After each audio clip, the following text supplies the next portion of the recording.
My name is Dustin Kelly, but everybody calls me DJ. I'm prior Army, serving as both a Ford observer and a military police officer.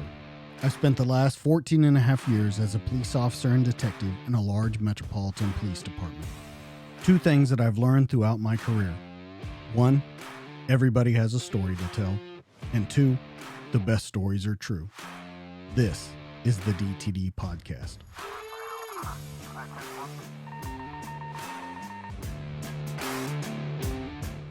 Hey guys, welcome back to the DTD Podcast. Tonight, I'm super excited about what's going to happen. In the studio, a man with over 38 years of law enforcement for the city of Chicago. He's a subject matter expert in threat assessment, unmanned drones, infrastructure protection, large-scale active threat drills, active shooter threats, and counterterrorism tactics. He has additional training in bomb threat management, protective measures, surveillance detection, radiological detection, and weapons of mass destruction, along with dignitary protection. But what made him one of Chicago's toughest cops was the 14 shootouts that he survived.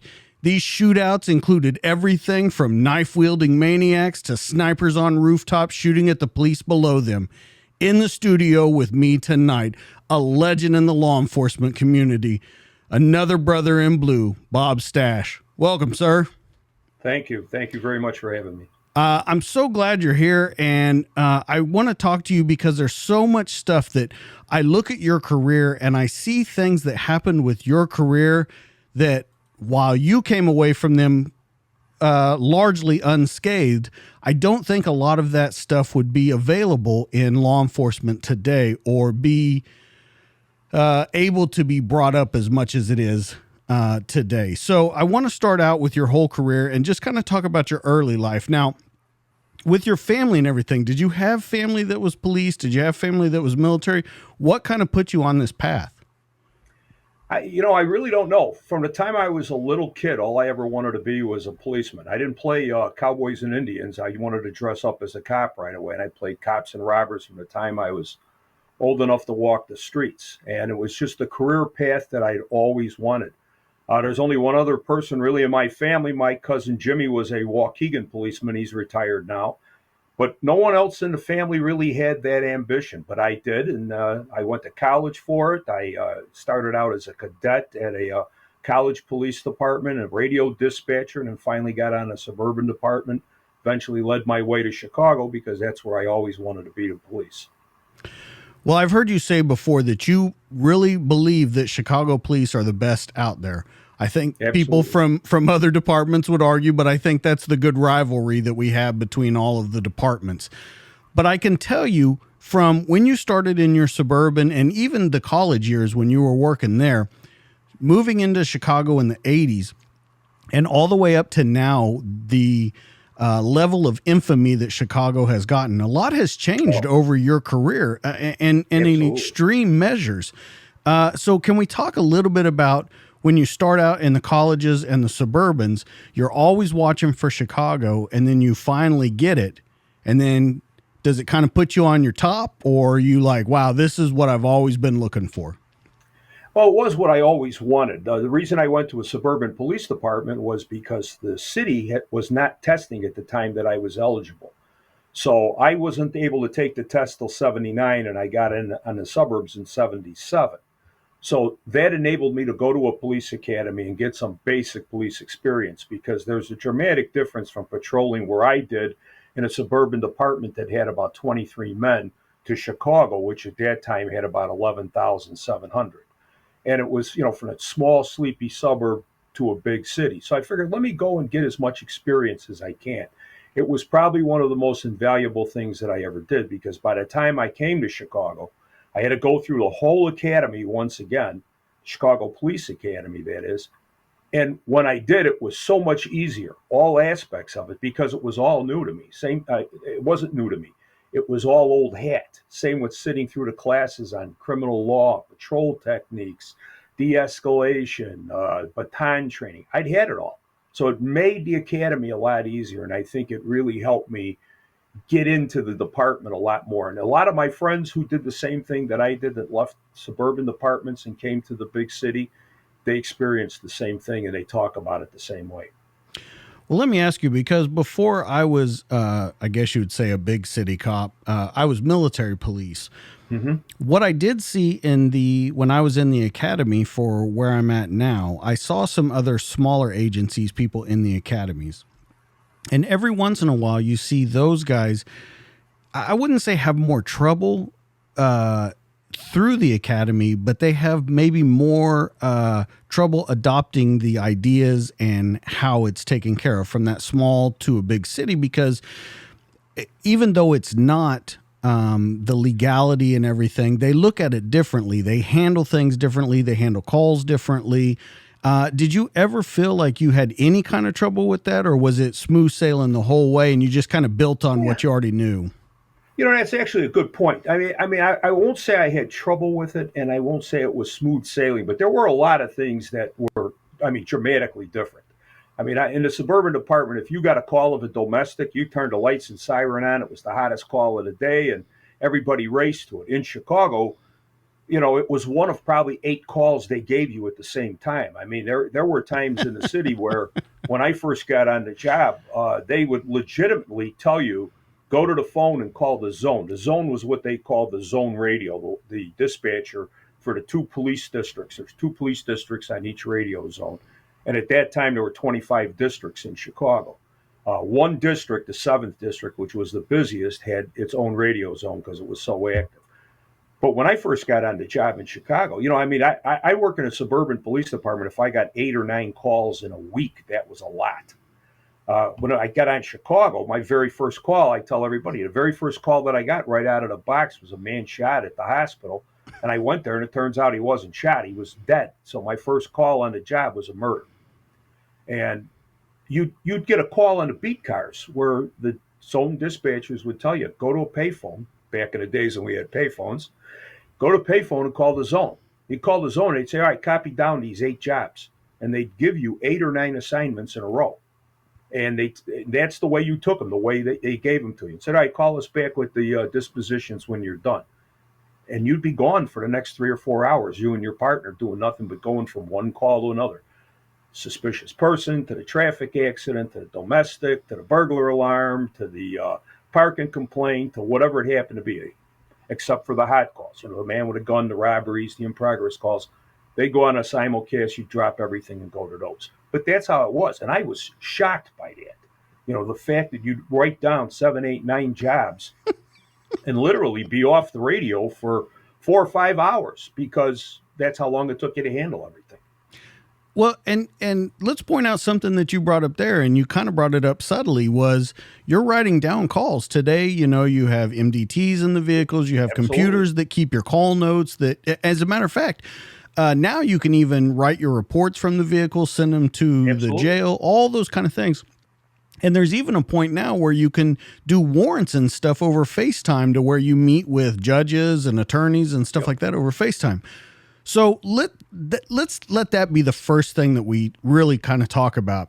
The difference in, I won't even say the technology, but the difference in police styles from back then till now, because you had to be a meticulous note taker back then, because you're writing everything down. Now you can look at your computer screen. And I'm not saying by any means that it's easier now, but you had to make sure that you had the right stuff before you hung up that phone. Absolutely. Not only the information, but just the fact that you're working a 2-man car with a partner. Now every cop's got a radio, every cop's got a body camera and stuff like that. Back then you didn't. It was one radio per car. The guy that drove. The guy that carried the radio wrote the reports. That was the rule, the passenger. And so when you made your street stops in that, the driver of the car was always the contact officer. The guy with the radio was always the cover officer, because you never wanted to send the guy with the radio as the contact officer, because if he got shot, he can't call for help. That's how bad it would get. Yeah. And that was very important that it was done that way.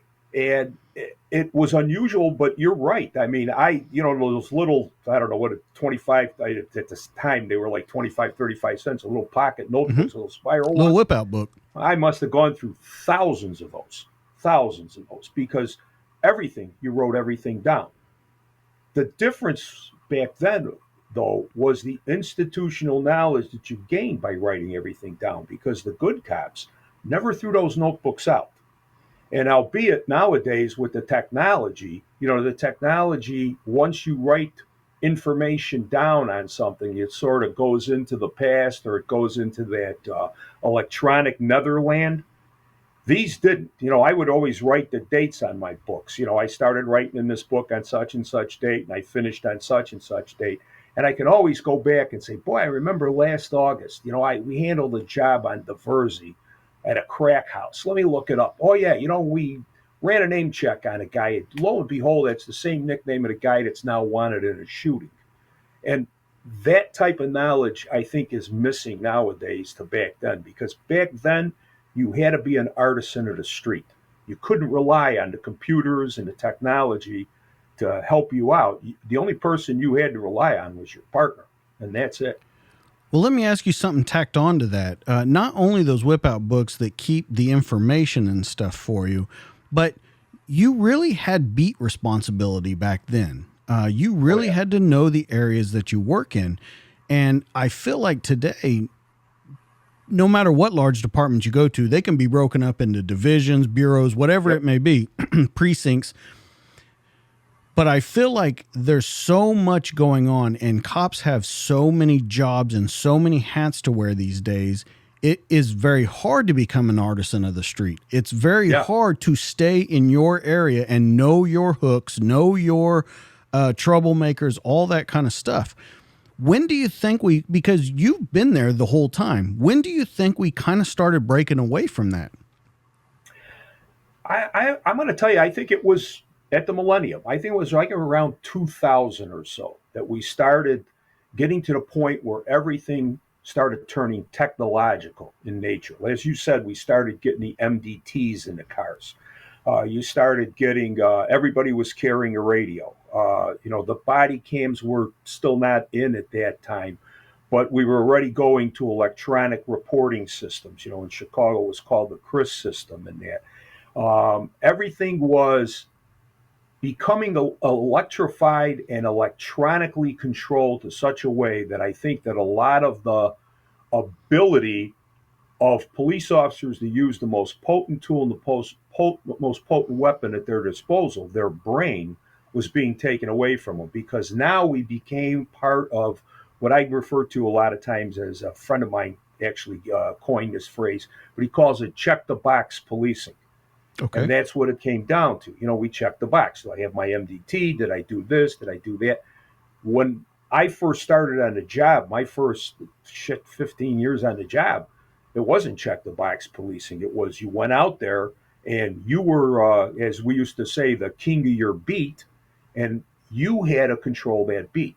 And it wasn't done by checking the box. It was, as you said, it was by getting to know the store owners, by getting to know who the troublemakers are, what were the bad corners, what were the bad houses, and by dealing with people on the street in a way that we're not dealing with them today. I don't buy into that guardian warrior BS.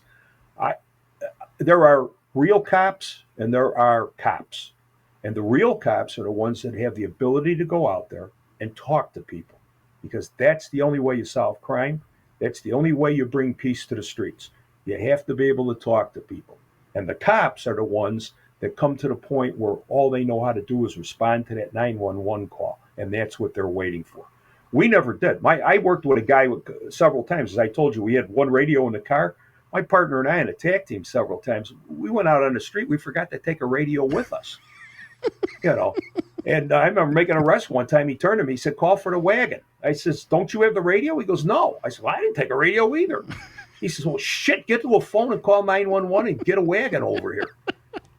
And because you didn't rely on the radio. You relied on your abilities on the street to find crime and criminals. And now they don't do that, because the modern day policeman is not looking out the car window. He's looking at a cell phone or an MDT screen, or he's looking at something else, and he's not paying attention to what's going on.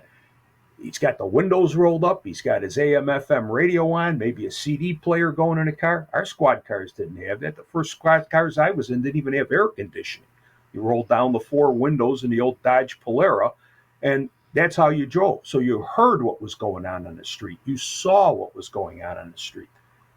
Nowadays, you don't see that as much. I mean, even to this day, it bugs me. I drive down the street and I see a cop at a stop sign or a stoplight rather, and he's sitting there. And what's the first thing you see him doing? He's looking at his cell phone or he's looking down at his computer. In the meantime, there could be 3 carjackings going on around him, and he doesn't even see it. Not paying attention. So let me ask you. So who would you lay that blame on then? Is it the individual? Is it the quote unquote corporation of policing? What is it? Is it City Hall? Where do you lay that blame at? I start with the policemen themselves. Okay. Because nobody can tell you how to patrol, other than following guidelines by your department. Okay, I'll give you that. But it's like, nobody tells me I have to look at my cell phone. I don't have to be text messaging with my wife or my girlfriend or my buddies or any of that stuff. I don't have to be checking the Bears and the Cubs and the White Sox scores all the time. I can put the damn phone away and pay attention to what's going on in the street. So I blame the individual policeman. And secondly, I blame somewhat the administrations, and I'd like to say almost like the aura of modern day policing, because we're going to a point now where we're relying so much on technology that we're forgetting that, again, as I said before, the most powerful tool or weapon that a policeman possesses is his brain and his mouth. And they're not using it. You're carrying a collapsible baton, pepper spray, a taser, a firearm, a body camera, a radio, a cell phone, and God knows what else. I mean, by the time you figure out what to do, the last thing you're ever thinking of doing is using your mouth and your brain, because the whole time, all you're doing in that OODA loop is trying to figure out which one of these tools am I going to use at this time on this 911 call. When you didn't have any of that stuff, it didn't matter, because the only thing you had going for you was, can you outthink this guy and can you outtalk this guy? And it made for better policemen. I'll take an old-time copper from the 50s, the 60s, or the 70s over any modern-day warrior that's out there right now, because those guys would talk you out of trouble, where the new guys would want to shoot their way out of trouble. And the best way to win a gunfight is not to get in a gunfight in the first place. Well, it's interesting that you say that. When you would take a cop from the 50s, 60s, 70s, I agree with you that they were taught in a different way. I think the blowback you get these days from that is you say people, well, they're heavy-handed. Yeah, well, that's true. And I agree with you. And I think, though, and I think we've gotten away from it, sometimes you have to be heavy-handed. Sometimes Absolutely. That's the only way that people understand what's going on. You have to be heavy-handed. And I think that we've gone so far on the spectrum to where we're trying to gather everyone's feelings and things like that, that we've lost that, and it's taken away from that cop on the street. Let me give you a good example of exactly what you're saying, and let's apply it to real life. Okay. The Chicago Police Department suffered a tremendous tragedy with the recent killing of police officer Ella French. Her and her 2 partners had stopped a carload of offenders. When they approached that car, there were some warning signs to them, but they were the typical modern policemen, great police officers. But nowadays in Chicago, if you pull out your gun and point it at somebody, you got to fill out a use of force report. So therefore, you're almost dissuaded from doing things that can protect yourself. Absolutely. We go back to those old-time coppers. I remember the old-time copper that was my FTO, had 32 years on the job when he was training me. First thing he asked me, he says, "Kid, you got a hammerless snub nose?" I said, "No, I didn't have one at the time. I had a detective special, but it had a hammer." He says, "Dude, you got to get a hammerless snub nose." I said, "Why?" He says, "Because you put that thing in your right-hand jacket pocket, and every time you walk up to a car, your hand is in your pocket on your pistol." He said, "Somebody tries to take you out, you ain't got time to draw, you ain't got time to point, you ain't got time to do nothing. This one, it's pointed at him the whole time." He said, "If it's hammerless and it's that revolver, you got 5. So what if you blow your leather jacket up? Buy a new one." But he said, "Get yourself a hammerless revolver." Today, the modern day policemen, they don't even carry backup guns. They carry only the weapon that they're issued, and that's it. When I came on the job, there were times I went on the street with 3 pistols. In the wintertime, I carried 3 pistols because I carried one in my pocket all the time. You didn't have time to draw. The training that we got back then was so dramatically different that I sometimes think that some of the policies and procedures of the police department may have led to, for instance, the tragedy of what happened to Ella French. And I think we're starting to see that across the country a little bit, where police officers are getting themselves into situations that are happening because of policies and procedures that they're being taught. Because nowadays, the last thing they want you to do is to use deadly force or to protect yourself.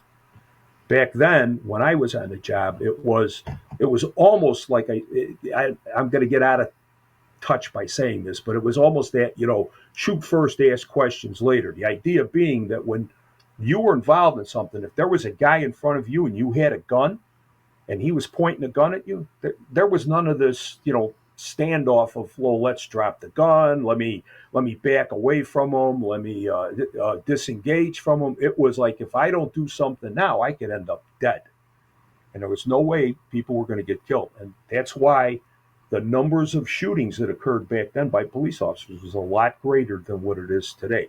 Plus, also back then, there wasn't even that much body armor. I mean, body armor wasn't even required that much. So coppers realized, nowadays they feel a little tougher, that they've got a little bit more protection because they're all armored up and everything. Back then, when you weren't armored up, it was like, geez, if I get hit, I'm a dead man. So I got to do what I have to do, and I have to do it immediately. There is a difference. So do you think that when you say that, do you think that that's almost been trained out of people then? If you're talking Yeah, about training, do you think it's been trained out of them? absolutely. Because what's the first thing that all new modern academies teach is that going to your weapon or going to your deadly force, or matter of fact, any level of force, is a last resort. Because now they don't even utilize use of force continuums. When I came on the job in the 80s, we had a use of force continuum. A bad guy did this, it was Pavlovian. If he did this, this was your response. If he did this, this was your response. Now they take that away, and now it's such a gray area that everything is stressed that no matter what you do, force is the last thing that you do. It's the last thing that you do. It's the last thing. Well, sometimes by the time you get to the last thing to do, you're the guy laying on the ground bleeding from a head wound. You don't have that time. And I think we are training that out of it. I think the way that we train policemen in this day and age is contributing a lot to the attacks on them, to the injuries on them, to the deaths that they're suffering. Well, I heard you say in an interview, one thing that you learn, no matter how long a day you work, you're the one going home at the end of the Absolutely. night. You do what you have to do to defend yourself on the street. Mm-hmm. So in saying that, that's kind of the point that I'm going at with this. You talked about that warrior mentality because a lot of academies teach that warrior mentality, but it almost seems like a dichotomy or a contradiction because they're teaching that warrior mindset, but they're saying be a warrior, but know that you're going to have 30 pages of paperwork behind when you pull that gun for your use of force report and everything like that. So if you were already on the fence, because you've talked about that in interviews before too, where you say you don't think that a lot of people take that into their mind before they become a police officer. They only think about it when it's actually happening. And so when you do that, if that person's on the fence and they're trained that way, you've lost them. They're going to go to the other side. Oh, absolutely. Absolutely. And see, that's part of that problem with that warrior and guardian mentality. When you think of what a warrior was supposed to be, remember that here's part of the problem. The reason that they got away from using warrior mentality is because the warrior is always the aggressive one. It's the offensive one. If you think about that, you were a warrior. When I went into war, if you went into World War II or Korea or Vietnam and you were a warrior for the United States, you were the charge forward, and I'm going to engage and I'm going to do something and I'm going to kill the enemy and I'm going to win the war and I'm going to take everything over. That's the mentality that people have when they say that policemen have the warrior mentality. What they want to do is go out there and shoot everybody that they see and beat them down with nightsticks and, systemic racism and all of that kind of stuff. So they came in with this idea of the guardian, and the whole idea being you got to be the guardian. You got to be the protector. I got to guard things. Well, do you think about it? The guardian doesn't really ever use force because the guy that's the guardian, for instance, the guy that is working at the 7-Eleven, if something happens at the 7-Eleven or a bank guard is a guardian of the bank, he's not supposed to get involved in the robbery and interdict in the robbery or anything. What he's supposed to do is just be a good witness and be a guardian. So now you've got this dichotomy. Are you a warrior? Are you supposed to go forward and do things and be proactive? Or are you supposed to be a guardian and sit back? And I don't think police departments have come up with even the right mentality of what they're trying to train their people on. What I called myself all the time when I would go on the street is I was a survivalist. That's all it was. I was going to go on the street, do the best job possible to protect society, to help citizens, to make the streets safe, but I was going to do it with a survivalist mentality. And the survivalist mentality very simply means this: everybody that I'm going to contact that day, bad guys, good guys, witnesses, civilians, fellow cops, myself, we're all going to survive the day and we're going to go home in one piece. That's the difference. And I will do whatever is necessary to make that survivalist mentality succeed. So I'll do everything I can to avoid using force. But if I need to use force, it was like the old, what was that? The movie about the bouncer. I forget. Roadhouse. Be nice until it's not time to be nice. Be nice until it's time to be me. That's basically the survivalist mentality. I'll give you every option possible to comply with the law. But if you want to continue to not comply and I need to use force, then I'm going to, I'm going to use whatever force is necessary to complete the arrest or to take you into custody or to protect myself or protect somebody else. And I don't think that we're seeing that in modern day policing right now. Now that guardian mentality is taken so much that what they want to do is the first thing out of everybody's mind now is de-escalation, de-escalation, de-escalation. Sometimes you can't de-escalate, especially when that 45 bullet is whizzing past your ear. It's not time to de-escalate anymore. It's time to defend yourself and survive. Well, let's build on that a little bit. Another thing that I heard you say was a lot of departments, a lot of training talks about stop the threat, stop the threat. Right. You're shooting to stop the threat. You say that you're not trying to kill the person, you're trying to save everybody else. And you've said it a couple different ways, and maybe I misunderstood how you said it, but No. By killing that person, you have saved countless others or however many it would have saved in the future from them doing anything. That kind of mentality is not used either, because once again, we get into that thing where people think, well, that's heavy-handed. He's talking about killing someone again, when actually you're talking about helping everyone else survive. And people don't understand that until they're in that situation, until it's them that is surviving or them being saved. And that goes to just the public in general, to government officials, things like that, until they see it. I wonder if you know, or if you have any idea, or you've thought about, how do we get away from that? Because I had Ralph Friedman on here last week, and what he said about government officials, he said the problem that we have is these government officials are trying to run police departments. Police departments should be run by police bosses who know police tactics and things that can happen on the street. But I think we're well past that now. We see that in numerous cities. Chicago is a huge example of it. The mayor has a lot of heartburn with the police officers. How do we move past that? How do we fix that problem? I don't think we're going to do it in any kind of a short term. And what you're saying is exactly right. And it's a premise that I've always stated. For instance, even when police officers do use force, or when they're brought up on any kind of disciplinary charges, they want to be investigated by a civilian review board in this. Well, think about it. If you're a lawyer and you do something wrong and you're brought up in front of an attorney's disciplinary commission, who sits on the disciplinary committee? Attorneys. Other lawyers. Yeah. Doctor charged with malpractice. Who sits on the board?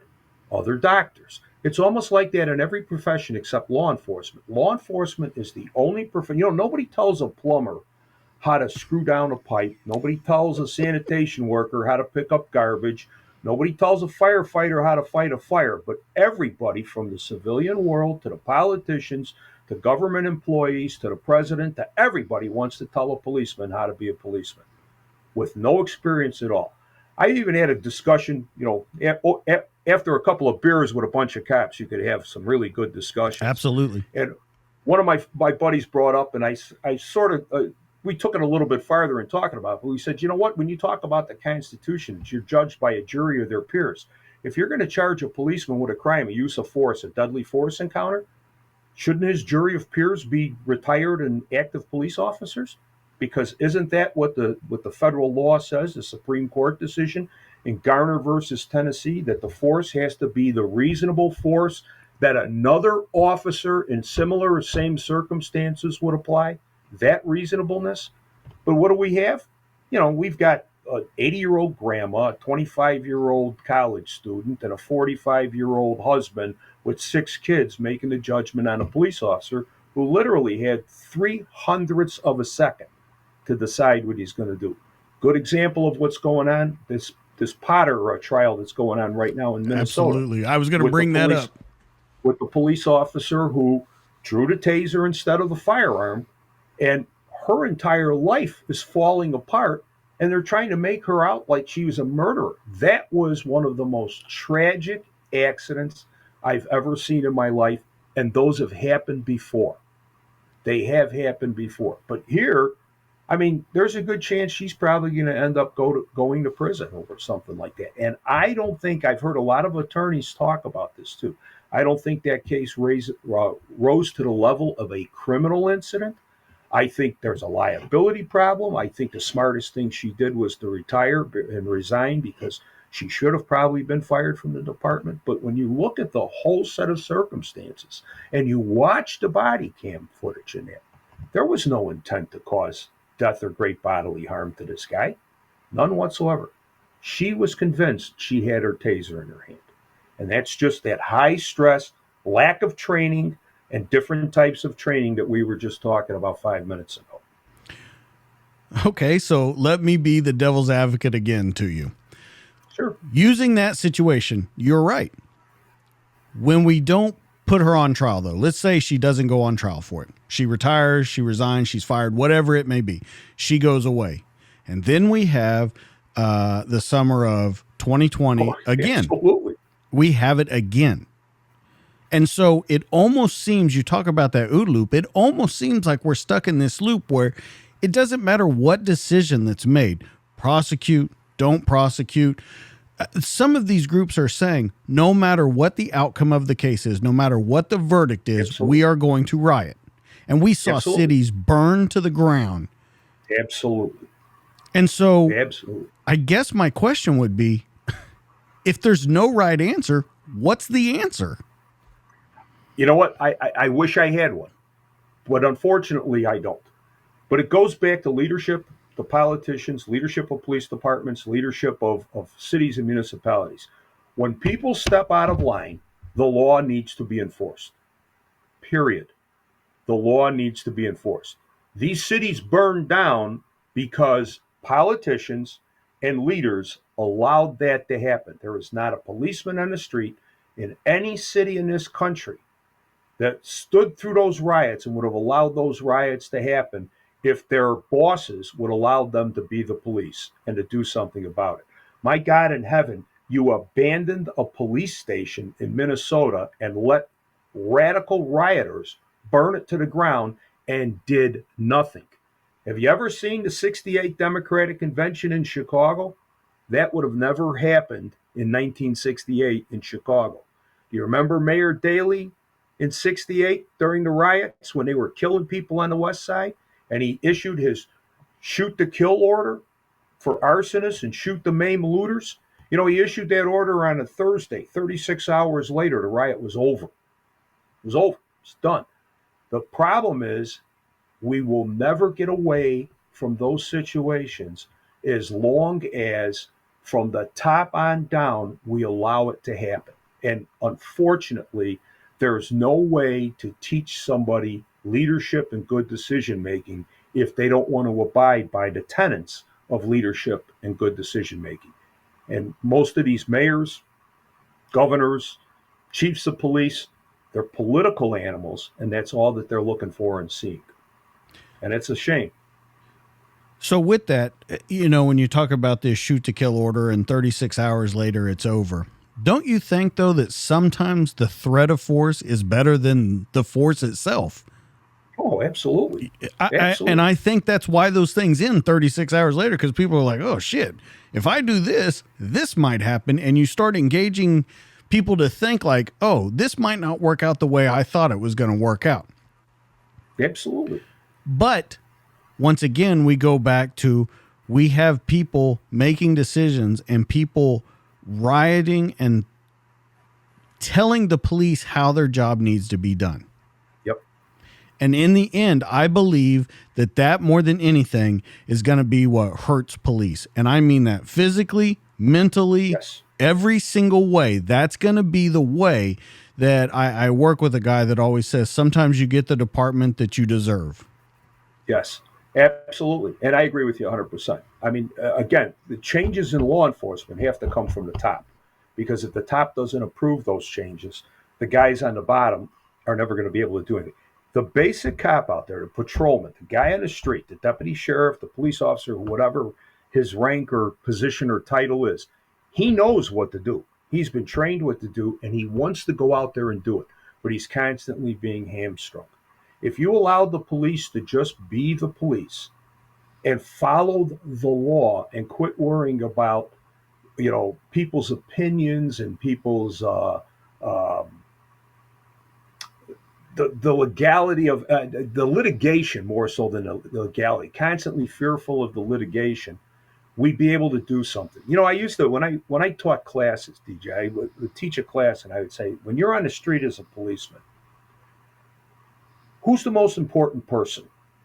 You, because I got to go home at the end of the day. That's what I've always said, right? Secondly, if you're my partner, you're my number 2 concern. My number 3 concern, other cops. My number 4 concern, the citizens. My number 5 concern, the bad guys. Now, that's the perspective of virtually every deputy, every policeman, every copper that works the street, whether he's a detective, a SWAT officer, K9, doesn't matter. Street cops, that's their mentality, right? What's the mentality of the police department in the city for which they work for, or the county? Who's the most important person? The citizen. Who's the second most important person because of litigation in this litigious society? The bad guy. And then who's third? The last 3 are rolled up into one, the cops. And I call that the hierarchy of survival. The hierarchy of survival for the policeman is the cops are first, then the citizens, then the bad guy. But the hierarchy of survival for the police departments in that is always the citizens first, because what they say matters. Secondly, the litigious bad guy who's going to sue when he's arrested or force is used on him. And then we got to worry about the cops last. And that's why suicide rates are up. That's why cops are leaving the jobs and everything. Nobody is backing up the cops. Nobody is helping out the cops. They're all concerned about, actually, in most places nowadays, that hierarchy of survival has changed, where it's not even the citizens first, it's the bad guy first. We're more concerned about the bad guy than we are about the citizens. Look at all these smash and grabs that are occurring across the country. We don't give a shit about the store owners or the businesses that are being looted. We're more concerned about, well, we can't chase these guys. We can't arrest them. We have to have judicial reform. My God, he only stole $5,000 worth of stuff. I'll make that a misdemeanor retail theft. Are you kidding me? So there is just a general breakdown of society. And when society starts to break down and dissolve, then the law enforcement officers stop doing their jobs. Because remember, law enforcement has that magic word in the middle of it. Force. Law enforcement. Without force, you're impotent. And even Pascal, the very famous philosopher, said the same thing. He said, law without force is impotent. And that's how we are. We're an impotent society right now because we allow the bad guys to prevail instead of the good guys. So tacking on to that, you say people are leaving in mass numbers, and they are. Cities across the United States, they're having trouble hiring very much.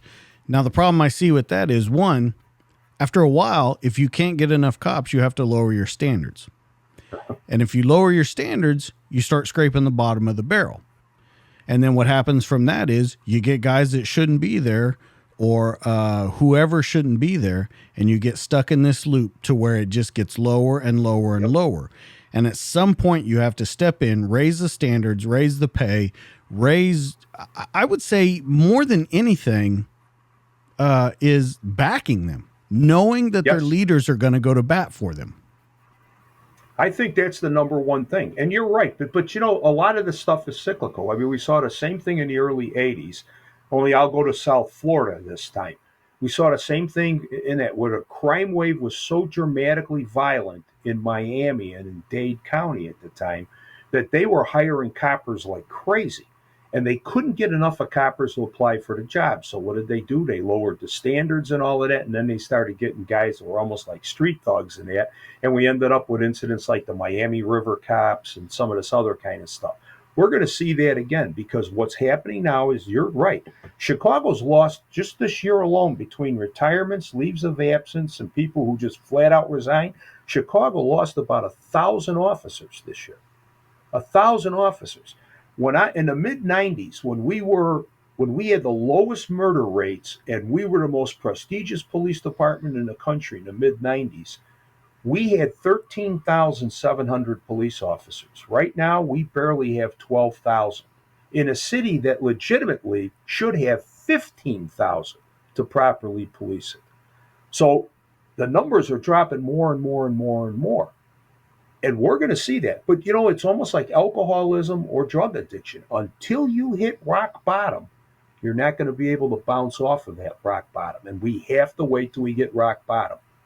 And we haven't reached it yet. We're going to. Trust me. Well, here, not to cut you off, but it makes me laugh when you say that, because I think back, like we said, to the summer when cities were on fire. Yeah. If that's not fucking rock bottom, what's rock bottom? I mean... Yeah. Well, getting towards rock bottom is what we're seeing right now. You have 12 or 14 cities. I think it's up to 16 cities now, major cities of populations exceeding at least, I think it's 150,000 people. 16 cities, unprecedented murder rates that they haven't seen like they have in the last 40 years. Chicago right now, we're at about 826 murders. We've probably got more murders in Chicago than New York and LA combined. There's a murder committed in Chicago literally every 10 hours. Every 10 hours. There's a person shot in Chicago every 1 hour and 54 minutes. It's absolutely amazing how violent the streets are. And even in the 70s and the 80s, we didn't see that. Look at New York. New York at one time had as little as 250 homicides. They got like 400 right now. Look at Philadelphia. Philadelphia never topped 500 in its entire existence. It's over 500 murders. That's the rock bottom. And you know as well as I do, and I'm going to say it here first, rock bottom will be when some prominent politician, movie star, or whatever is gunned down in the streets, and then all their friends, all of these people that are complaining about defunding the police and this, are going to come up in arms and start screaming, we need to do something about the crime problem. And then all of a sudden you'll start seeing that rise, and we'll start getting control of the streets back a little bit. That's what it's going to take. I see that taking a very long time to happen, though. I Exactly. think we're probably still legitimately 10 to 15 years out from that. Yeah, I'm going to tell you, I would almost agree with you. I always said we're not going to see a turnaround to policing for another at least 5 to 7 years on the low end. 5 to 7 years minimum before we see any kind of changes. Yeah, it's a different kind of society. And you talk about from just your perspective, 80s, 90s, 2000s to the 2020s. It's a completely different world out there. Yeah. It used to be a job that was respected, was held high. Not anymore. No, not at all.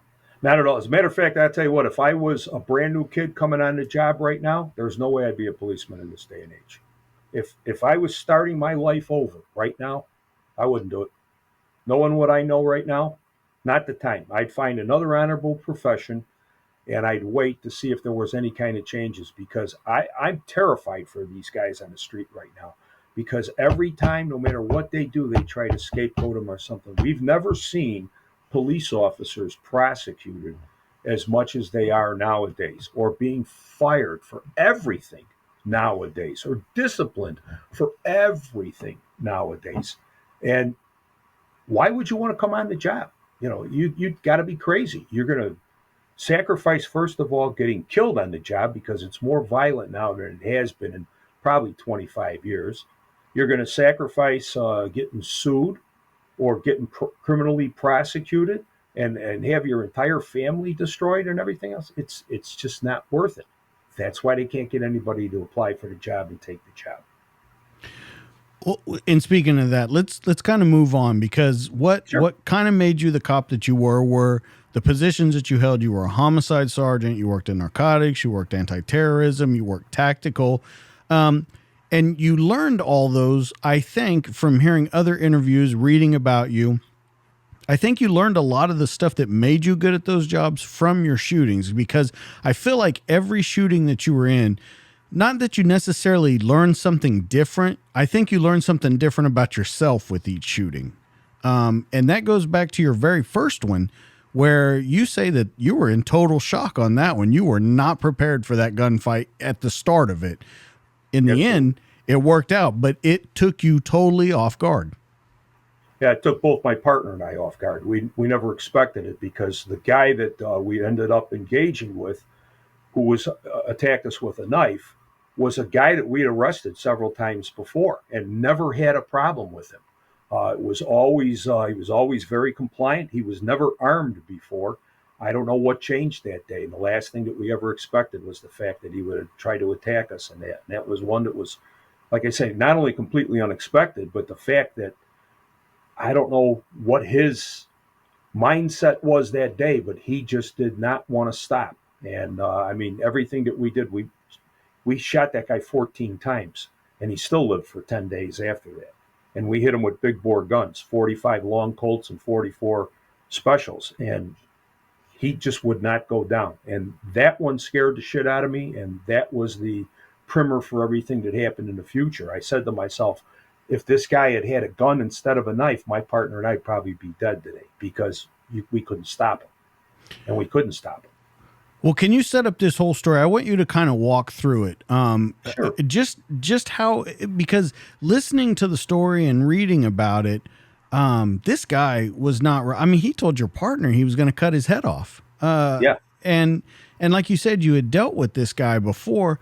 He was a known gang member, known drug dealer, but can you kind of set up the whole story and just walk us through it? Because it's a crazy story of just how it ended up so, I mean, deadly. The whole situation ended up so deadly with him.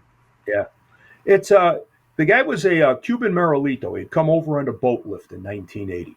This was in 1984. He got involved with local street gangs in the area that he was living in, Latino gangs, and he was a known drug dealer. And he was known to sell both cocaine and heroin and marijuana, whatever, around a particular park. So my partner and I were on a tactical unit, plain clothes, and we were patrolling around the park, see if any of the gangbangers were hanging out. And lo and behold, in front of this apartment building, we saw this guy standing on the parkway. Now, you have to remember these apartment buildings in Chicago. This particular one was sort of U-shaped, and it was 4 stories, and there were probably 40 apartments in this particular building. And we see this guy out in front. So my partner says, hey, listen, let's bury the car. Let's walk back on foot and watch him. He's probably out there dealing. And if we can see him make a couple sales, maybe he'll go back to where he's got his stash and we'll grab him. We'll make an arrest. So we said, okay, so that's what we did. Now remember, 2 guys, we only got 1 radio. So my partner didn't have a radio. I had the radio. So the kid's hanging out there, and it looks like he does make a couple of deals. And we said, we probably got enough now for a street stop. But he walked in towards the building, into the vestibule of, not the vestibule, but the courtyard of this U-shaped building. And we lost sight of him. And my partner said, stay back here. I was probably 3 houses away, which would be about maybe 100 yards. He says, let me walk up there. Let me see where he's at. We're not going to walk up there and identify ourselves and grab him. Let me get a better look, new position, see if I can see where he's at. So my partner goes up towards the building. He can't find the guy in this. He walks into the courtyard. He's not in the courtyard. So my partner steps in through the vestibule, into the vestibule of the building, and this guy steps out from around the stairwell, and my partner sees him. And we don't know what he was doing to this day. I think he was taking a piss back there. My partner thinks he was probably re-upping. It's probably where he had some of his dope stashed. The area was searched by the detectives during the subsequent investigation. We don't know what he was doing back there. So my partner grabs him, and as he grabs him, they're like right in the threshold of the doorway.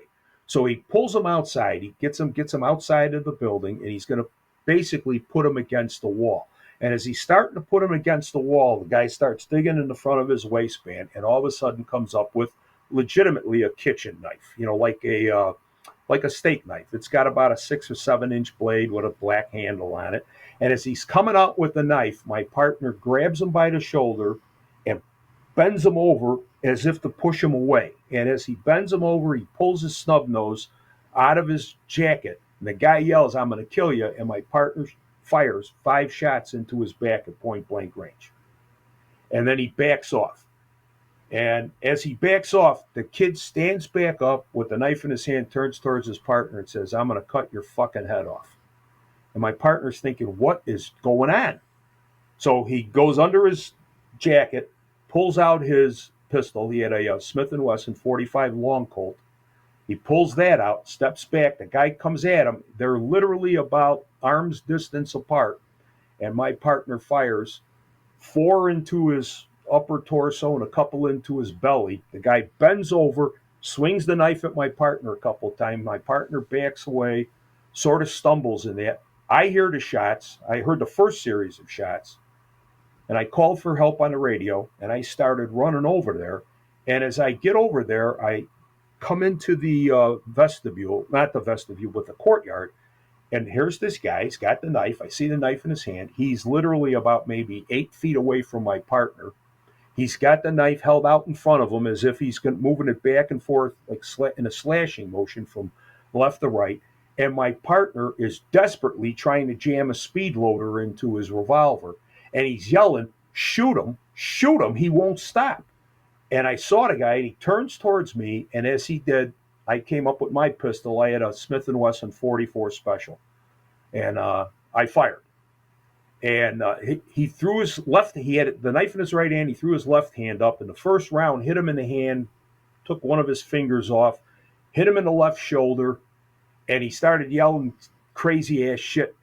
With the auditory exclusion, it was just like, F you, and I'm going to kill you, and all of this stuff. And he started to take a step toward me. And when he did, I fired 3 more rounds. And I basically stitched him from the chest down. My last round actually went low. I hit him in the kneecap, blowing his kneecap out. And that's what caused him to fall to the ground. And when he fell to the ground, he still had the knife in his hand. My partner got his speed loader in. He ran up to him, pointed his gun at him, and then was able to kick the knife out of his hand. And then we backed away, and then the first help car got there. So we hit this guy 4 times with a 44, 6 times with a 45 long Colt, 5 times with a 38. He fought the ambulance crew all the way to the hospital. He lived for 10 days after that before he finally expired. He had he had a very low blood alcohol content. He was like 0.03 or 0.04. He had a little bit of marijuana in his system, nothing else. He was 5'7", about 145 pounds, and he just did not want to die. And that was the most frightening thing that ever happened to me, because as I said afterwards, I kept thinking to myself, and we talked about it later, we said, if this guy had had a gun, a knife, you got to get close and stab somebody. With the gun, he could have just stood there and shot us. and we would have been able to do nothing about it. But I've never seen anything like that in my life. I mean, this was completely opposite of everything that I've ever been taught. You shoot a guy in the chest, he's going to fall back 5 feet and hit the ground, and a 22 will spin him around and everything else. And none of that happened. None of it. It was the most frightening thing I've ever seen in my entire life. And it changed the way I looked at my job and my survivability and everything from that moment on. Well, let's talk about that. What did it change about your survivability? Because you always thought you were going to make it home, but now you saw how bad things can go very quickly. Right. Do you ever, I don't want to say second guess the job, but do you ever think like, this place is, it's different. It was different. But again, as I've said before, I reconciled early on, even in the suburban academy, that this is a dangerous job. And the reason that you carry a firearm is because someday you may have to do something with that firearm. And utilizing that firearm, whether to protect yourself or protect someone else, is your duty. That's your sworn duty. So I played the what if games and the when if games from the very beginning. And I think that the mentality that I had was different than a lot of other people, because I was always convinced that I would someday get in a gunfight. Because I felt that if I trained myself that way, in my mind anyway, if I trained myself that I was going to get into a gunfight, that mental rehearsal would allow me to survive it. And I reconciled the fact before I ever hit the street that there's a good chance I might have to someday shoot somebody or kill somebody, and I might get shot, and I very well may get killed. And I reconciled that right away in the academy. When this happened, had I not done that in this particular incident, I don't think I would have even responded in the manner in which I responded. I mean, there was no question when I got in that courtyard. I knew exactly what I needed to do. There was absolutely no hesitation.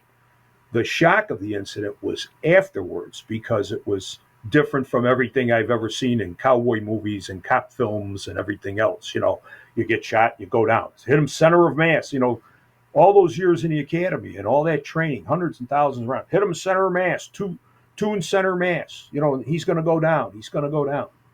Dude, this guy got hit 6 times center mass, and he didn't even slow him down, much less knock him down. And that's where that change actually started. And I said, okay, now I have the ability to survive, but I got to come up with some way that, God forbid, if this happens again, especially if this guy has a gun, what am I going to do? And I said, well, first of all, I got to get better with my pistol, because my shots were wide. Like I said, one in the shoulder, one in the chest, one in the belly, one in the leg. I mean, my pattern was about 2.5 feet long. I went to a lot of training. I went to gun sight. I went to the Chapman Academy. I started, going to shooting schools and that. I started practicing on a regular basis. And then my partner was the one who brought it up. He says, hey, when we go to the range, man, let's do this. He says, let's blow up a balloon about the size of a cantaloupe, tape it on the target's head, and he says, let's start shooting for the head. He said, if we're going to stop somebody, if somebody's trying to kill us and we need to stop them, about the only thing that's going to work is a headshot. And just like snipers are trained to take out the T-bone in that, we started training and shooting for the head. The next few gunfights that we were involved in, both him and me, when we shot him in the head, the fight stopped right then and there. So it changed the way I looked at it. That's why I said, I never said I wanted to go out there to kill anybody. But let's be honest about it. If you utilize the term stop the threat, what's the fastest and quickest way to stop the threat? With a headshot. So that's how we started training. We started training for that. We changed the difference of the Mozambique that Cooper used to teach. Jeff Cooper used to teach, 2 to the body, 1 to the head. We said, don't even waste your time with that. One to the body, 1 to the head. Or 1 to the body, 1 to the pelvis, especially nowadays because of proliferation of body armor. So that's what we started doing. We started training ourselves to do 2 things. The one thing we learned from that gunfight was when I shot him in the knee and blew his knee out, It didn't last. Mechanically, he fell to the ground. That stopped him from further attacking us. So we started shooting for the head for an instantaneous stop. We're shooting for the pelvic area, because if you strike a guy in the pelvic area and break the pelvic bone, the hip bones, or anything like that, mechanically they can't stand and they go to the ground. And you've now stopped the threat. So it all brought about a different way that I started looking at, if I did have to do it again in the future, how was I going to train myself to respond differently and better than that first time? When you say that, if I remember correctly, watching an interview with you, you took out a lot of this guy's major organs. You even blew out entrails and everything, and the guy kept going. Like, Yes. people think that once that happens, that the fight's over, but this guy was dragging No. stuff behind him. Yeah, virtually, like I said, the human body has the capability to do things that the average person would never believe they're capable of. I remember in the suburbs, I remember assisting a local police department, a neighboring department, with a guy that was hit by a train. When they found this guy, he was actually hobbling on one leg. The train had cut one leg off, and he was actually hopping on one leg across the field, trying to get to the street to where the ambulance was. Now, how could femoral artery cut right open? This guy's squirting blood like crazy. You would think he would drop and die instantaneously just from the shock of being struck by a train. Yet he actually ran something like 60 or 70 yards before he collapsed. Now, unfortunately, he eventually died from that train accident. But, I mean, look what that human body was able to do. When I was a homicide detective on the West Side, we had a very well-known gangbanger one time. He was shot 11 times with an AK-47, including a headshot. He's still alive today. Granted, he's pushing himself around in a wheelchair, but he's still alive today. I mean, how many people you know survived 11 hits from an AK-47?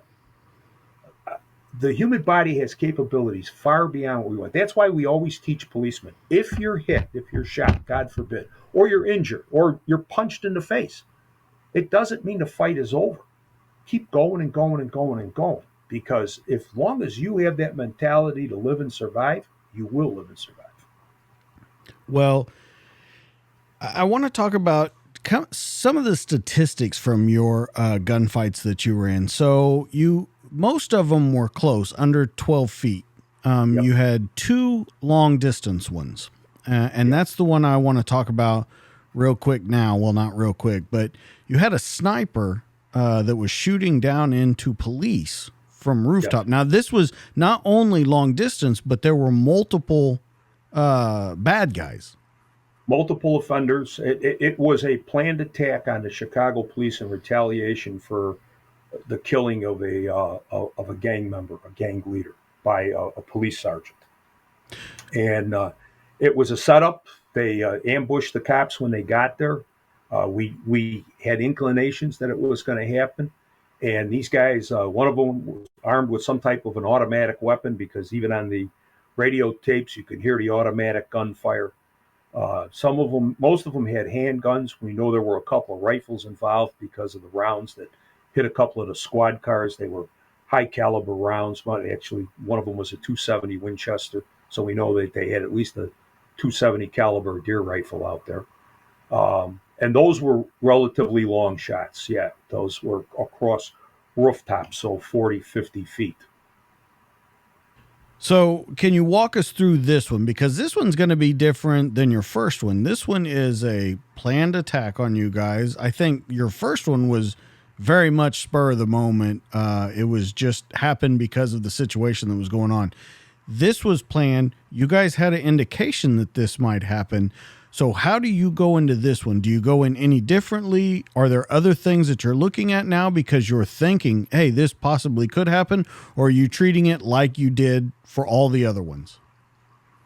He treated it exactly the same. This one was extremely confusing because there were so many people shooting at the same time. Nobody even really knows who shot who at what time. I mean, this was literally a gun battle. I mean, if you can picture, let's say, the Germans and the Americans in World War II shooting it out across a field at each other. That's exactly what this was.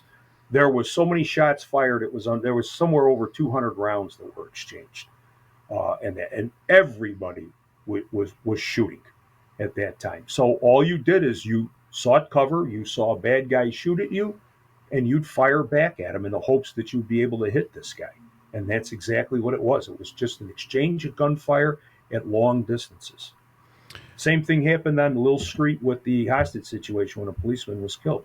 The guy fired at us from the house, and it was just your returning fire at what you perceived to be a target that you could see in a window pointing a gun at you. But there's no way to be 100% certain that, it's not like that 25-yard shot on a PPC course, one-handed with a 45, and, you've got 10 seconds to fire 5 rounds. That's not what it is. It's just you see this guy's pointing a gun at somebody and you're trying to take him out.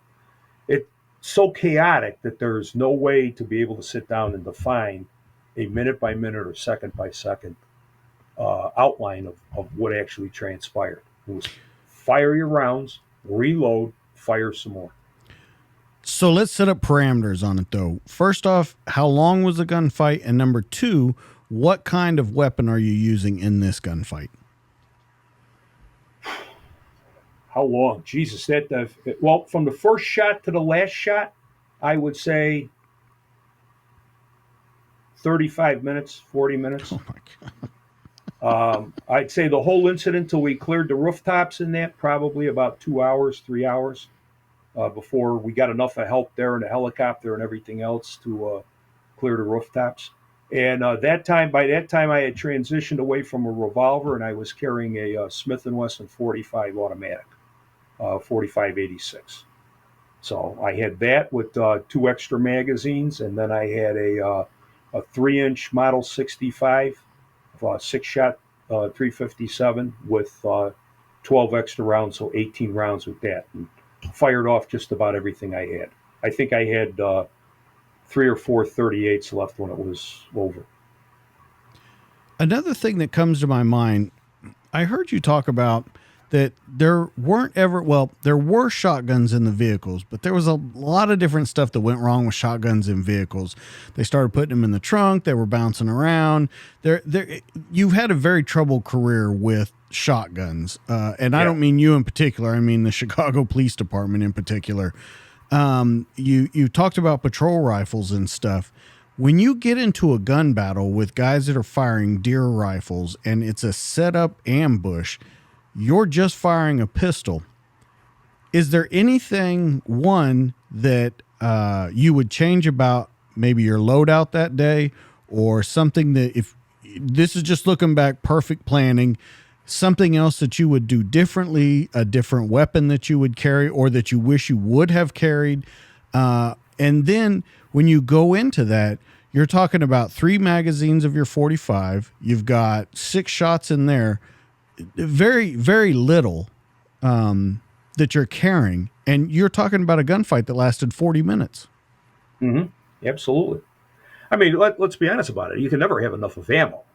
Talk True. to anybody that's been in the military. It's the first thing that they tell you. I'll dump 2 canteens to carry 4 extra magazines. What the hell? I'll take as much ammo as possible.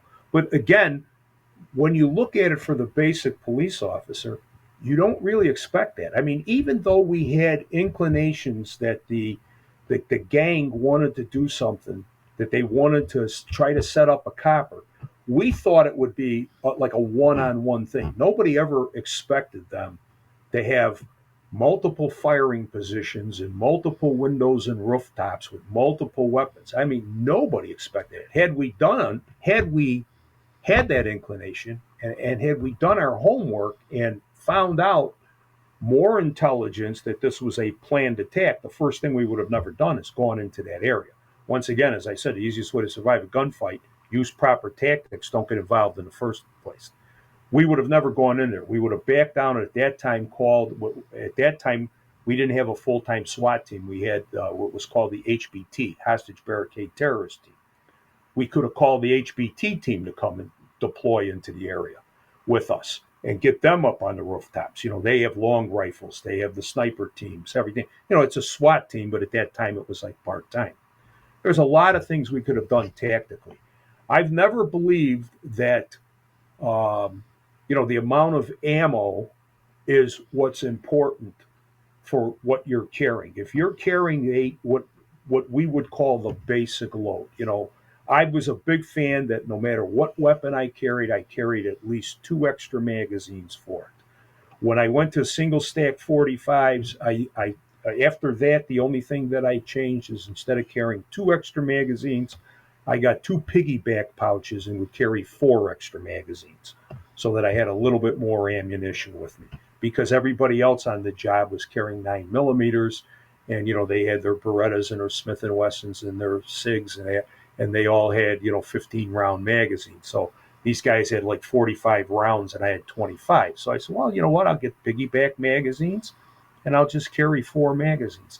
I've got a little bit extra ammo if necessary.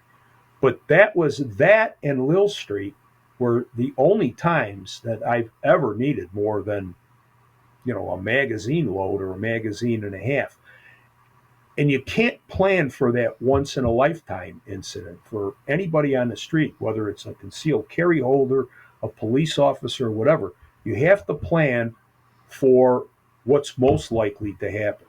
A great trainer that I trained with and trained under, a guy by the name of Andy Cassavant, used to always say, he said, whatever you do, tactics, equipment, mindset, thought processes, anything, you have to answer the question, will it work moderately well under all conditions?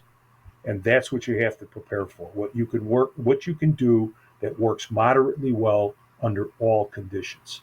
And that's how I've always, when I go on a street, that's what I carried. I carried that adequate number of equipment with me, because otherwise you wouldn't even be able to move. We're a policeman. Again, I'm not invading Normandy. I'm a policeman.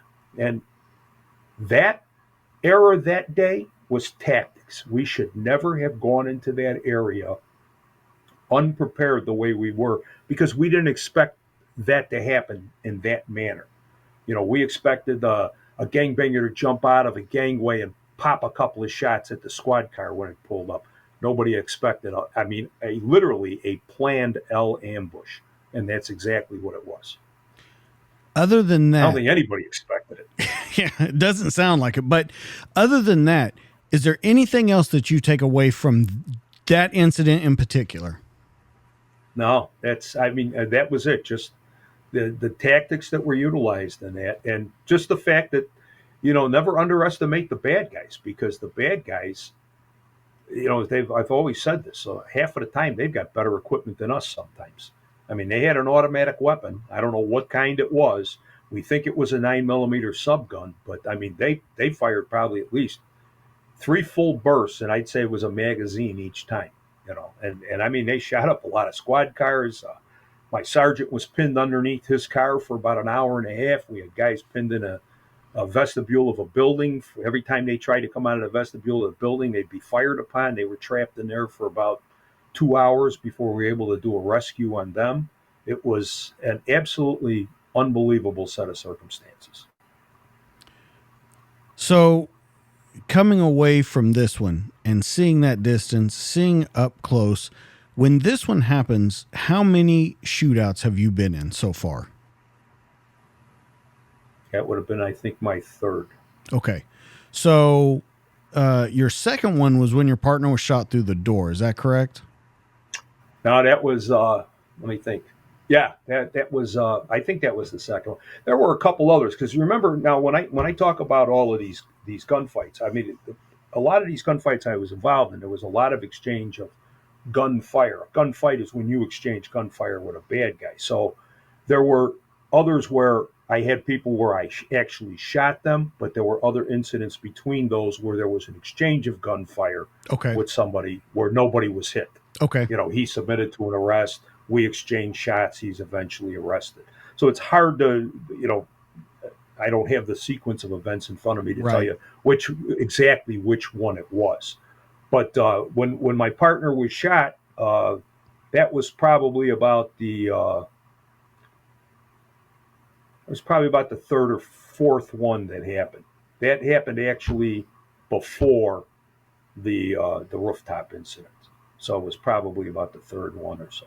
So can you set that one up for us and kind of walk us through that story? Well, that was one where, again, that was an exchange of gunfire where we did not shoot the bad guy. And the reason that we didn't is because of the fact he was holding a human shield in front of him. But my partner, we went to do a drug buy, knocked on a door. The guy opened the door, went to buy the dope, handed him the money, got the dope.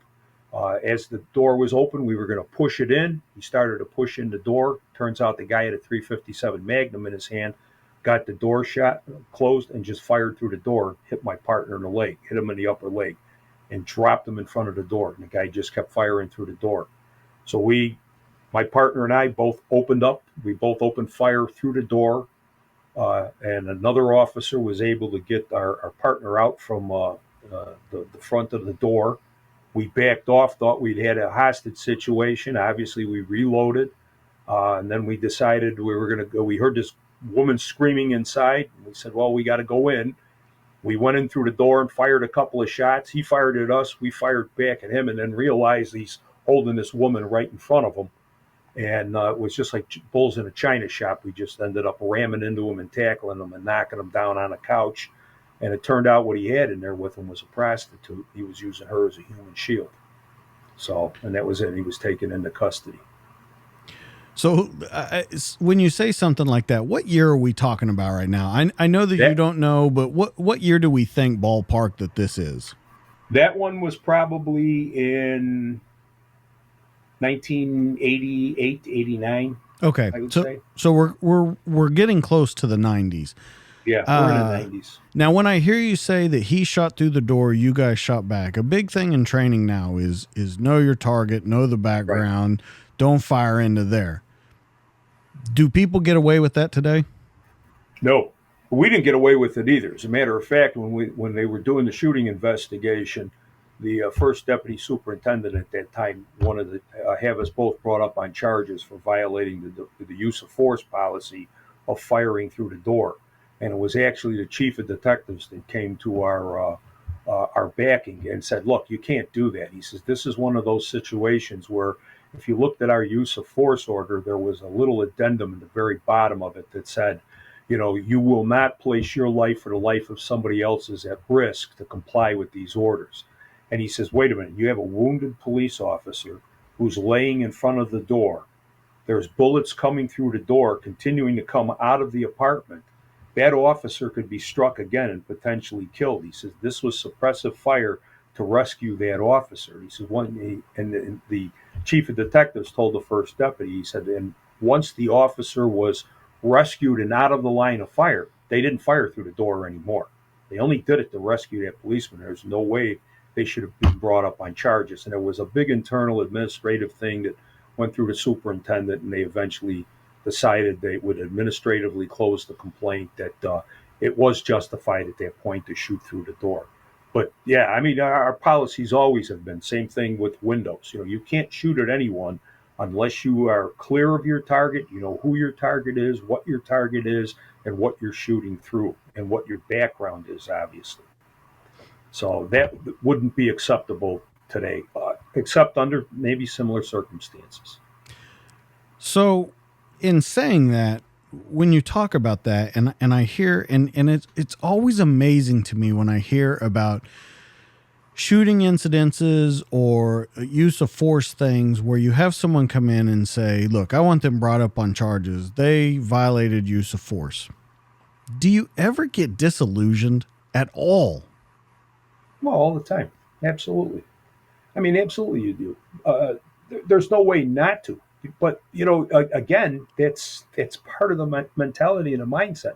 You basically know that's going to happen. I mean, if you're involved in a shooting in a big city, even back in the 70s, 80s, 90s, if you were involved in a shooting, there was going to be somewhere along the line some kind of a complaint filed against you for some type of a use of force violation. And that's the way it is. You just accept that. What you have to reconcile, same thing like I said with this idea of having to shoot somebody or being shot when you're in the academy, you also have to reconcile the fact that you have to do things right. As long as you're not doing things illegally, you're not doing it with malice, You're not doing it with an intention to break the law or anything.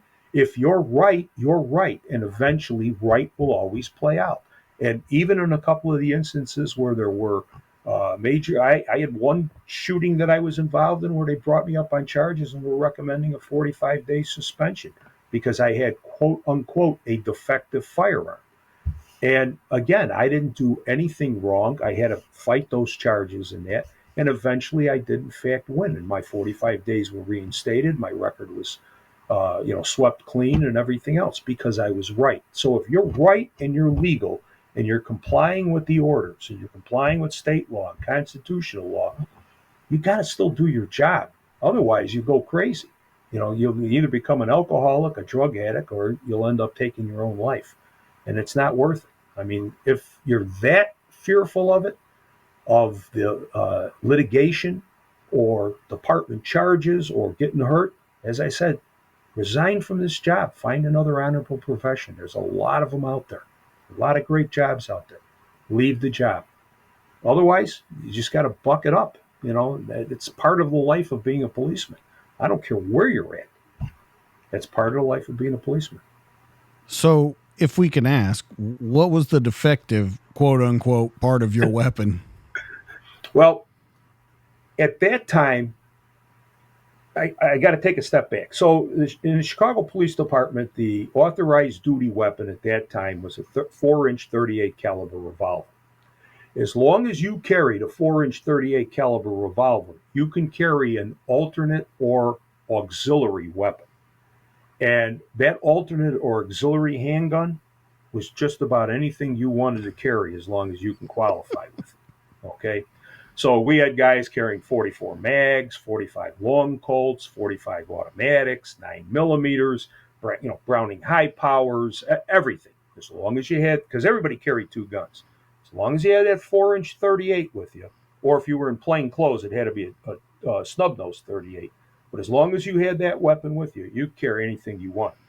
Well, my weapon of choice at that time, I carried I was in plain clothes, so I carried that Model 65, and I had at that time a government Model 1911, a Colt. And I shot a lot. I shoot a lot. I was shooting a lot of practice at that time. I shot a little bit of competitions and that. And when you're involved in a police shooting in Chicago, your weapon is sent to the crime lab for, ballistics comparisons and that. When it was at the crime lab, when I went to pick it up at the crime lab, the guy in the crime lab report gave it to me, and he says, "Hey man, do you shoot a lot in that?" And I said, "Yeah." He said, "How many rounds you got through this thing?" I said, "Geez, I don't know, 10,000 or so, maybe more." He says, "Well, I got to tell you, guy, your sear is wearing down." And he said, "If you don't get your sear replaced, what's going to happen one day is either the hammer's not going to stay cocked, or once that hammer falls and the slide moves, what it'll do is it's just going to follow it back down. You're not going to get like a slam fire or anything like that." But he says it's going to be a point where the hammer's not going to lock back so that it will discharge around, and the gun's not going to fire. I said, "Jesus, I didn't know that." And he says, "Yeah, I recommend you get it fixed." Literally the next day I went to a gun shop and dropped it off. Shooting investigations are done by a civilian agency. At that time, the agency was called OPS, the Office of Professional Standards. So they investigated that particular shooting, and they said, "Oh yeah, the shooting's justified." However, according to this crime lab report, the gun had a defective part. And Department General Order says you must maintain your firearm in, quote, perfect working condition at all times. And since it wasn't in perfect working conditions, you violated that order. We're recommending a 45-day suspension. And that's exactly what happened. Inevitably, what ended up happening is the story I just told you was presented to the police board and everything else, and they looked at it and said, "Well, wait a minute. We had a gunsmith testify that routine maintenance of that firearm, unless you were an armorer on 1911s or a gunsmith, like the crime lab guy was, you'd never know that this part was defective." And ironically, if you carried an alternate or auxiliary pistol, you had to qualify with it once a year. And this particular shooting happened in January. I had qualified with that weapon and had my qualification card for it literally 20 days prior to that shooting. I had qualified. And they brought the sergeant in that signed my qualification card. And they said, department policy said you had to inspect the officer's weapon. Did you inspect his weapon? Yes, I did. Was it functional and was it workable? Yes. And you would have never issued him a qualification card if there was a problem with the gun. Right. And then they brought in again the gunsmith and the armorer who said there's no way this part could have gone defective in 20 days. It was the legal wrangling back and forth, and the police board came back and said, I don't know why the hell you ever suspended this guy. He didn't do anything wrong. So I got my time back and everything else. But like I said, that's what they'll go through, and you got to just assume nobody is going to back you on this job. Nobody's going to back you when you do something, whether you're right or wrong. Everybody's looking out for that litigious type of incident that's going to happen. And that's what they were worried about, because they knew from the shooting there was going to be a lawsuit, and they were hoping to deflect some of their responsibilities on me instead of them. And that's exactly what it came down to. There's one other thing I want to talk about. You had a one-shot shooting. Guy was robbing a Burger King. Can you walk us through that one and just kind of, because that's a very quick done. Yeah. And this is all over. He was, I guess, robbing a Burger King and then hid in the back. Is that kind of how it started? It was a robbery crew. There was a crew of 3 guys that were hitting small businesses, bars, Burger King, 7-Elevens, and they were armed with a fully automatic Tech 9. They had fired it a couple of times, into the ceiling to get people's attention, especially when they hit the bars. So a call comes out of a robbery in progress at a Burger King. My partner and I arrive on scene. We're in plain clothes. We're working an auto theft mission. And we look inside. We don't see anybody. So we try to go into the Burger King, and the doors are locked. Well, we don't know what the hell's going on. Suddenly, we see this hand sticking out from the drive-up window. So we go around to the drive-up window, and there's a girl in there, and she had been hiding underneath the tables. And she says, there's a couple of guys in here robbing the place right now. Everybody else is locked in the freezer. They're in the building right now. I said, well, the door's locked. We got no way of getting in. She says, I got the keys. So she hands us the keys. We run back to the doors, unlock the doors, and we go in through the front door into the seating area of the Burger King in front of the counters. And lo and behold, there's a guy standing behind the counter, and he's got the Tech 9 in his hand, and he points it at us. And we immediately dive down for cover. He runs back into the area, where the counter is here, and then the counter is first, and then they have a space where the workers are, and then there's the slots in that where the burgers are, and then the kitchen in the back. He runs all the way to the back into the kitchen area. Now we're trying to decide what to do, and we get on the radio and tell them, this is a robbery in progress. There's offenders in here, and there's at least one in here. He's in the kitchen area. We're in here. Get us help, because we're by ourselves at this time. Unbeknownst to us, a detective unit had arrived on the scene and came to the rear of that Burger King. When this guy ran to the back, him and his partner decided, let's go out the back door. And their getaway driver was parked in the alley. So as he opens the door and the guy with the handgun steps outside, the 2 detectives grab him, physically grab him, and throw him to the ground. The guy with the Tech 9 backs back into the Burger King and now says, well, you know what I'm going to do? Maybe they're thinking that he's the only robber. So he immediately hides in the back of the Burger King in the kitchen area behind some boxes and that underneath the sinks. And he's huddled underneath there. The detectives call out. They came out the back door. We got the guy, but we think that the second guy went back into the kitchen area. So we started doing a systematic search now. So as we're systematically searching with the detectives, my partner and I, and a couple other coppers were there, they see the guy underneath the sink. And the detective sees him and pushes the box away and grabs the guy by his left arm and starts to pull him out from underneath the sink and slaps a handcuff on him. As he does, I'm standing right over him with my pistol, and as he comes out of the sink, I see he's still got the Tech 9 in his hand, and it's in his right hand. And it's more or less across his body at about his right hip with the barrel pointed out towards us. And the detective didn't see it, and he's pulling him out. And I said, oh my God, this guy's got the gun. And I just stuck my pistol forward and I fired one shot into him. And that was it. It was over. And he did have the Tech 9. It was full automatic. It was the robbery crew. And they did, I don't know, 23 or 24 robberies. Once that shooting happens, do those robberies stop or do they continue? Oh, that was the crew. That they was were it. over. We caught the crew. We got the getaway driver. We got the other guy, and we killed that guy. I killed that guy. So through them all, from first to last, this is kind of the last questions about all these things.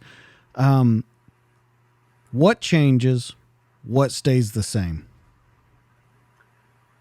For police departments or for me? I think for you in particular, we know how it's gone with the police departments. We talked about that kind of originally, but for you, what changes? What stays the same? The thing that changed for me was a change in the department itself, in what my job responsibilities were. I spent most of my time in the detective division as a tactical officer and that. I was a tactical lieutenant for like 13 years, so I ran narcotics and gang teams. And I think eventually, I went from that street policing into a unit that was Homeland Security and counterterrorism based. And that was a dramatic difference for me. In 2001, when those towers dropped and we lost all those Americans, all police departments started looking at things in a different way. And we started to concentrate now on Homeland Security, counterterrorism, active shooters, stuff like that terrorist type attack. And it's a different mentality than looking at the gangbanger with a gun or the gangbanger selling dope or the stick-up man or whatever. So my entire mentality about bad guys changed in the last years on the job, because they were, all I was worried about was the next suicide bomber or the next active shooter or the next terrorist or the next radiological weapon or the next dirty bomb. And that mentality is completely different for law enforcement, again, than investigating homicides, burglaries, or dealing with street crime. And I didn't deal with street crime for the last probably 6 years that I was on the job. It was all counterterrorism and Homeland Security. And it was probably the most unique thing I've ever done on this job. The guy that introduced me to looking you up and kind of getting into your history that I work with, I don't know if you know, but you have fans. Other police officers are fans of yours. And I asked him today, I said, do you want me to ask this guy? Give me one question that you want me to ask him. And he said, favorite gun. Right now, my favorite gun is a 6-hour P320 compact. That's what I carry all the time. My favorite gun of all times, I had a customized Smith & Wesson Model 24, which was a 44 Special, made by John Jovino in New York City. And it was a end frame with a cut down K-frame round butt grip that I put rubber Packmeyers on. It was Magnum ported, and it had about a 2.5, 2 3/4 inch barrel on it. And that was the gun that I carried for the majority of my time as a policeman. And it's still, to this day, my favorite pistol. Is there any reason why it's your favorite? That's all the description of it. Is there a reason that it was your favorite of all time? I'm alive today because of that pistol. That's why it's my favorite. That's a pretty good reason. Now, the one that you're talking about now is your favorite pistol, not your all-time one. About that one, what makes that your favorite that you're using right now? Well, nowadays, everybody's carrying automatics. I switched several years ago to Sig Sauers. I absolutely love the Sig Sauer pistols. My duty gun when I left the job was a 6-hour P220. When I was a detective in the detective division, I carried a P228. When I first retired, I carried a P225 as an off-duty gun. But nowadays, with all of the carjackings and the robberies and everything else, I wanted to go back. I've never had a striker-fired gun. I bought this one for the consistent trigger pull because everything I always had was either DAOs or the double singles. And I have a friend of mine, very good friend of mine, that is a Sig Sauer armorer, works for Sig Sauer. He introduced me to the P320, especially the compact. And I said, man, this gun is perfect. It's got a lot of ammo. It's light. It's got a consistent trigger pull. It's easy to conceal. I'm a relatively big guy, so it's, I can hide a bigger gun on me, and I just feel very comfortable with it and think that, and firmly believe actually that God forbid if I ever have to use a gun again, this one's going to save my life like the others have. Now, we've talked about a lot of this, but I want to kind of finish up our interview with you being stepped away now and you kind of having kind of 2020 vision on it now. I want to talk about the future of policing, and with body cams, cell phones, social media, all these things that we've talked about, there's nothing that goes on out in the field now on patrol that's not recorded. I mean, that's just where we're at now. Absolutely. Whether that be body cam, surveillance cam, phone cam, whatever it may be, we're seeing that. One, is that hurting the future? Because we've talked about this a little bit, but I want your complete answer on it. Is it hurting the future of policing? And then what do you see still ahead to change for police? We talked about technology. Is there other things that you see on the horizon? Well, first of all, let's talk first about body cameras. I think body cameras are excellent. I cannot believe that in the technological society that we live in, the body cameras can't be better. I absolutely detest the ones that are worn on the chest. I think they're a joke. That's what the Chicago Police Department have, is the Avons, and they wear them on the chest. And you see this all the time. Now, I'm sure you've seen the hundreds of videos of body camera shootings and confrontations. And what do we usually see? We usually see the copper's isosceles position, and that's it. We don't see what the policeman is seeing. I don't understand how we can't come up with body cameras that, give a guy plain clear acrylic glasses with a body camera on one of the lenses around his head in this, so that we see what the policeman sees. Not what's in front of him, but what he sees. Because the constitutional law that we're bound by on use of force says that we have to be judged from the perspective of what the police officer saw and knew at that time, and not Monday morning quarterback. So we've got to improve that body camera footage so that we got the nuances of everything that this guy sees, and not just from that half-ass vision from the center of his chest, which is not where his eyes are at. So that's the first thing. So I like body cameras, but I think that they need to be improved. I tell policemen all the time, friends of mine, obviously you got to worry. Everybody in the world's got a cell phone. There's Ring doorbell cameras everywhere. There's pod cameras put up by police departments. There's video all the time. You're constantly on camera. Be professional and be yourself. Nobody cares if you swear once in a while. Sometimes that has to happen. That's part. You can't go to a thug on the street. I can't go to a guy in the Cabrini Green housing project and talk to him the way that I talk to somebody at Sunday Mass. It's just not going to work. You got to talk in the vernacular they understand. People will understand that like anything else. But you have to be aware of what's on, and you have to be aware of the nuances. For instance, let's fall back to this Potter shooting. She made some res gesti comments after the shooting that may in fact hurt her at trial. Absolutely. There's stuff there that is always going to be recorded. And I tell guys all the time, just be cautious of what you're saying or doing. Be aware that those cameras are out there. That's not going to change. That's something that we have to adapt to better. I think we have to change and increase training for police officers. I think that in-service training, once they're out of the academy, is abysmal. I can't believe that we call ourselves a profession, and you have a lot of departments that maybe train their guys 8 to 10 hours a year. You have a lot of departments that have once a year firearms qualification. Chicago's a good example. That's ludicrous, absolutely ridiculous. The more training you have, just like you do in the military, the more training that the military has, the more professional and the better they're able to do their jobs. You should do the same thing in law enforcement.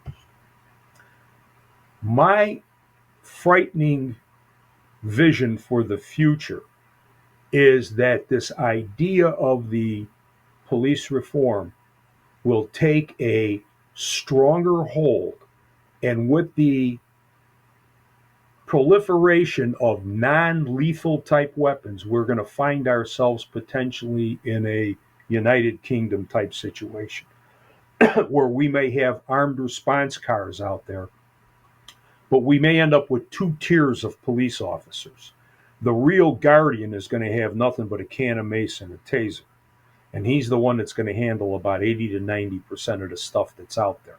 And then you're going to have the other police to handle everything else. God bless us if we ever get to that point, because we're going to need a lot of money for a lot of police funerals. It's you just can't have that, And I think even in England is a totally different story. If you've ever been to the United Kingdom, it's completely different than us. The mentality is different. A guy runs from the police in England and he says, by the command of the law of the king, stop. And the guy stops and surrenders to an arrest. I actually saw it happen in London one time. I almost fell down laughing. But, here, you yell that out at a guy, and you know what he's going to do? He's just going to turn on the afterburners and he's gone.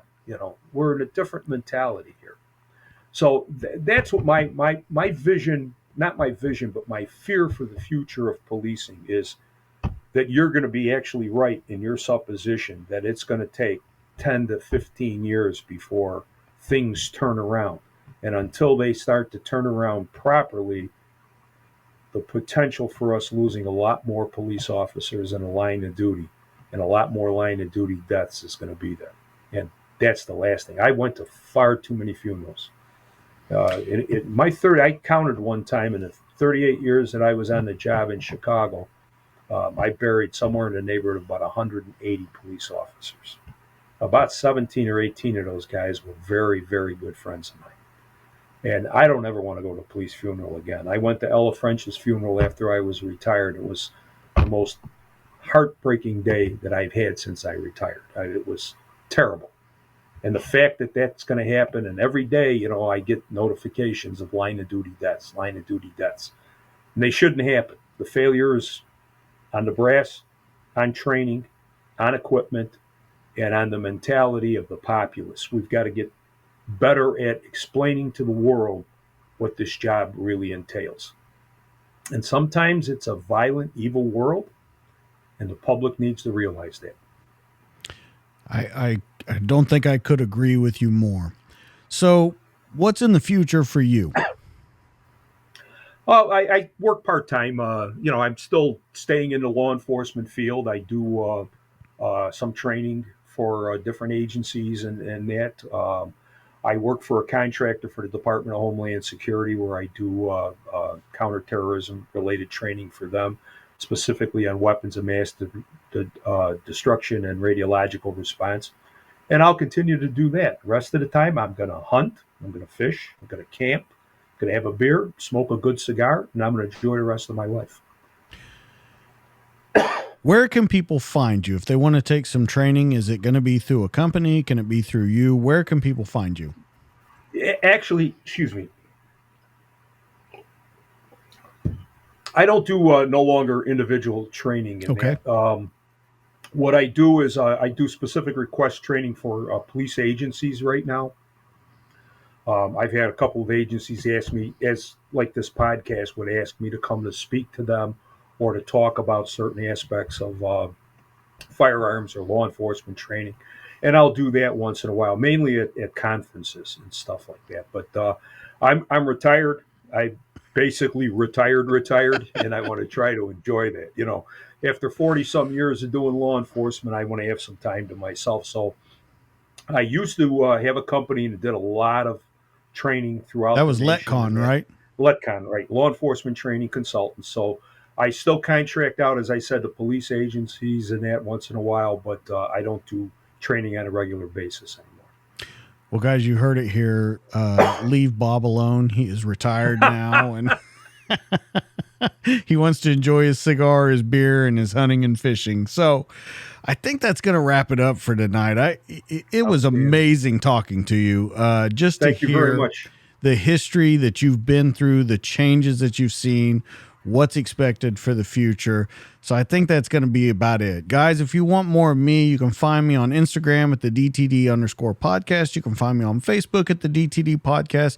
And you can find me on YouTube, where all of these conversations are in video form, and you can check them out there at the DTD podcast. Remember, guys, the best stories are true, and you come here every week because I give them to you. Thank you for joining me tonight. That's Bob. I'm DJ. This has been the show. We'll catch you guys on the next one. See ya.